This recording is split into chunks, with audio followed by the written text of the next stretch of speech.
قطره ها می شورند از بالاها، از فرازها می شورند.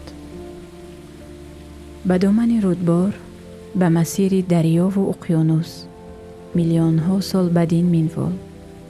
اما انسان باید به قدرت قطره ایمان بیارد و هر قطره را انسان باید به حساب بگیرد. آب ذخیره از همان نادرتر و مهمترین زمین است. امروز گهواره آدم یعنی زمین در صدد چند مشکلات اکولوژی و اقلیمی قرار دارد. امروز طبیعت آشکارا به ما میگوید که پرارزشتر، بالاتر، مهمتر از همه کندنی ها و ذخیره های قیمتترین زمین، برتر از همه نعمت ها این آب است.